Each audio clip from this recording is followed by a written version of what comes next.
Hello there, Sir from 17 once again, introducing you to my Mass Effect 3 Insanity difficulty demo walkthrough. And this has come out on the 14th of February, and it should be available for anybody on Xbox Live.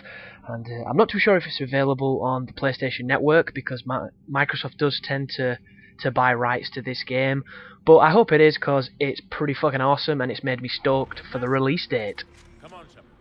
So anybody that's played the actual demo will know that I've trimmed out a bunch of cutscenes, because anyone who knows my work also knows that I don't put that type of stuff in, and the full guide will be the same. It will focus on the gameplay and helping you get through the game and nothing else.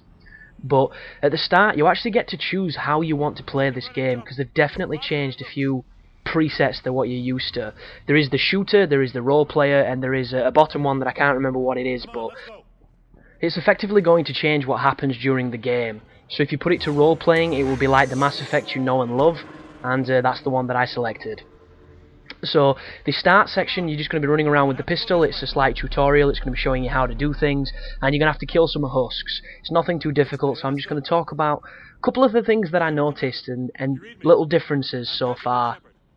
So anybody that played the first one and then the second one of this game series will know that the second one was a hell of a lot easier than the original, and the reason for this was how they treated the life and a few other aspects that they changed. And you got regenerating health on Mass Effect 2, you didn't on the first one, you needed Medigels. So this system on the third one is a combination of both. So your shield works the exact same way it always has, and it will regenerate as long as you leave it there, but your life at the bottom of the bars, those like 5 little red bars, they work a hell of a lot like any other, regenerating system, where as long as there is something left in the box, it will heal you if you don't get hurt, but if you lose it, it's gone for good until you heal. And the healing on this game is used with the Medigels, and they will also be used to revive your team. So this straight away makes the game a hell of a lot more challenging, because you can't just spam regenerating health. It's not that simple. Tie that in with the fact that they've tweaked some interesting things, like for instance, you have a lot of the abilities that it took you a while to get before, because at the start of the demo, my biggest piece of advice for anybody playing is the game tells you to map your squad out with abilities, and however you're going to be playing, use all the points in that area. I went for the soldier class, and I gave him a whole bunch of different things, and I made sure that all my team was completely upgraded to the max. And throughout the demo, you will level up a little bit, and it will give you points to go back to the squad menu to put those into your guy to make you a little bit stronger.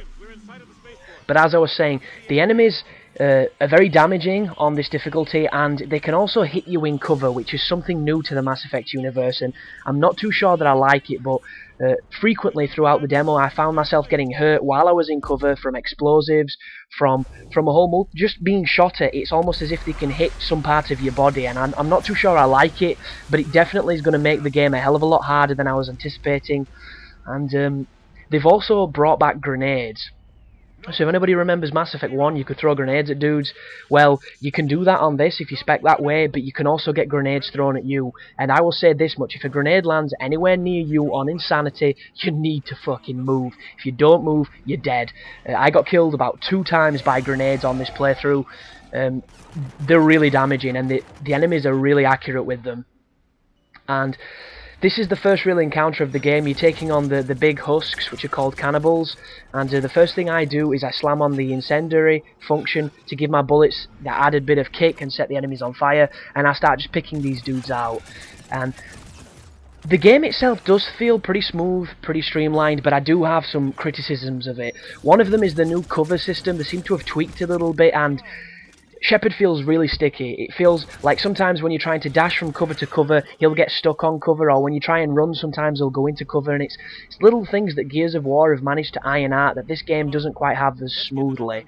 And it might take some getting used to. I might just be crap at Mass Effect again, but it felt a little bit, a little bit sketchy to me. It weren't as smooth as I'm hoping it's going to be, or as polished as it will be when they release it.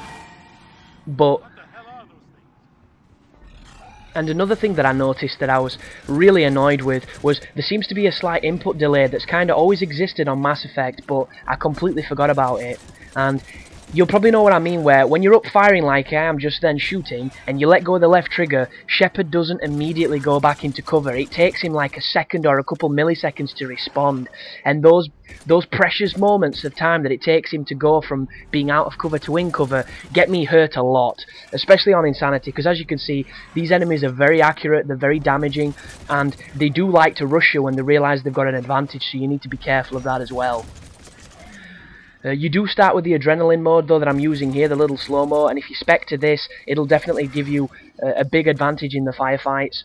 Also things like the concussive shot, if you've never used it before, it's really good for stopping a single enemy from doing anything for a while. It immobilises them and knocks them on their ass.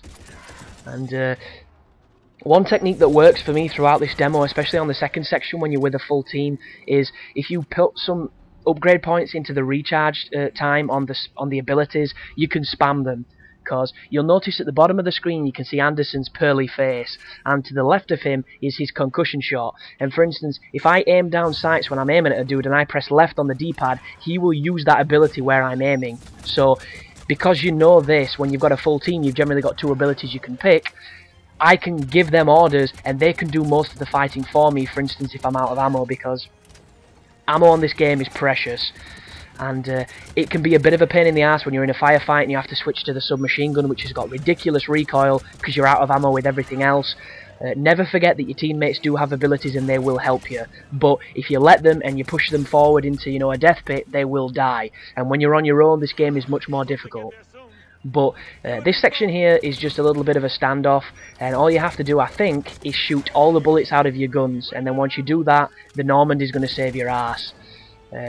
I can't really confirm this because I've only played the demo twice, but it seems to happen every time you run out of ammo, and it seems to be a scripted sequence. So just try and, you know, survive. Don't be too overzealous. Don't get too aggressive, and you shouldn't have too much of a problem. But I can comfortably say right now, people, the full game is going to be hard. It is going to be much more challenging than the second one, and I'm real excited for my guide.